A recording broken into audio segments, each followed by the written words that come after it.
In 2025, the United States let an ally get dismembered and did almost nothing, not because they couldn't, because someone decided not to.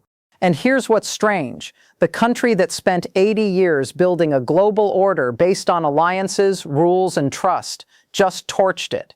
So who benefits from a weak America? Stay with me, because the answer is not what you think. In the next 12 minutes, I'm going to show you three things. First, what the US actually gave Ukraine and what it withheld. Second, how America's credibility is being spent right now, like cash.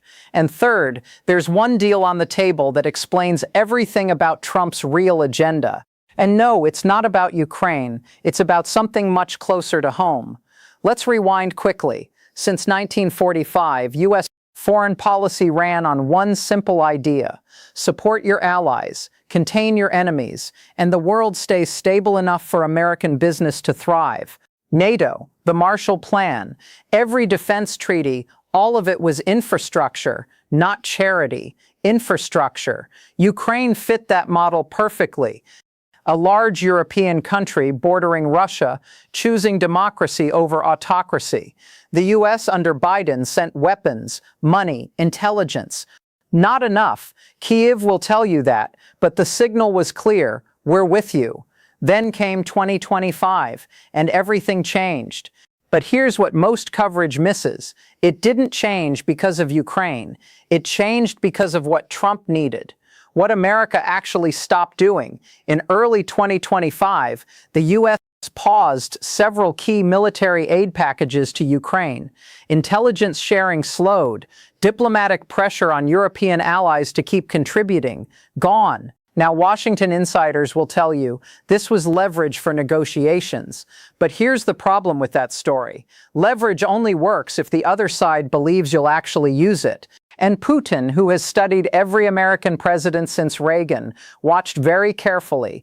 He saw something he hadn't seen in decades: an American president who seemed more eager to make a deal than to win. And that changes everything. Because when the most powerful military alliance in history signals it's tired, other countries are watching too. Taiwan, South Korea, the Gulf states. So the question isn't just, what does this mean for Ukraine? The question is, who just lost confidence in America's word? Let me show you something concrete. While the war in Ukraine bled on, Trump's team was quietly negotiating access to Ukraine's rare earth minerals, lithium, titanium, uranium, worth potentially trillions. Ukraine, desperate for any signal of American commitment, agreed to early terms. So think about that for a second. The US wasn't offering protection, it was offering a transaction.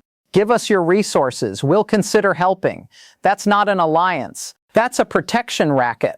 And Zelensky, whatever you think of him, looked into the camera in the Oval Office and said so, out loud. Now, here's what I want you to notice. Every time someone pushed back on Trump's Ukraine policy, generals, senators, European leaders, what was the response? Not a strategic argument, not data, personal attacks, loyalty tests. That tells you something about what's really driving this. It's not strategy, it's something else, and we're going to get to that. Here's a number nobody talks about: the credibility premium. For decades, the US dollar was the world's reserve currency, partly because people trusted American institutions, American law, American commitment. When that trust erodes even a little, the financial system feels it. In 2025, central banks in Asia and the Middle East quietly increased their gold reserves. Not dramatically, but the direction was clear. Saudi Arabia opened broader conversations with China on oil pricing. Brazil, India, Russia, China, the BRICS bloc, accelerated their alternative payment systems. None of this happened because of one policy, but each retreat by the US gave permission for another step away from the dollar-based order. The war in Ukraine didn't cause this, but Trump's handling of it accelerated it. And here's the irony: the man who promised to make America great again may be the one presiding over its fastest decline in global influence since the 1970s. But there's one more piece, and this is the part that genuinely surprised me. Here's what nobody is saying clearly enough. Trump doesn't see America's global role as something to protect. He sees it as something to monetize. This is the frame that makes everything else make sense. NATO allies paying more? That's a franchise fee. Mineral deals with Ukraine? That's an acquisition. Backing away from Taiwan? That's an option held open to be sold later. This isn't isolationism. It's not even realpolitik. It's a business model applied to geopolitics. And the people around Trump, his family, his close donors, are positioned to benefit financially from the specific deals being made right now. I'm saying follow the money and ask yourself who gets rich if America retreats, because someone always does. This is the part where you might want to share this video, because what I'm describing isn't a left-right issue. It's a question about what America is for. So where does that leave us? Ukraine is fighting with less. Its allies in Europe are improvising. The global order that kept relative peace for 80 years is cracking, not all at once, but visibly.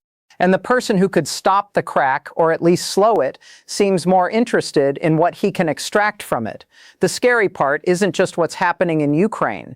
It's what happens to the next country that looks to America for backing, and the one after that. I want to ask you something directly. Do you think America's retreat from Ukraine makes the world more dangerous? Or do you think this is actually fine and I'm missing something? Tell me in the comments. I read them. If this video made you think differently about something, even just one thing, hit subscribe. That's how I keep making these. And one more thing, the story isn't over. There are decisions being made right now that will determine whether this is a temporary retreat or the beginning of something permanent. I'll be watching and I'll keep you updated. I'm Nora Vance. See you next time.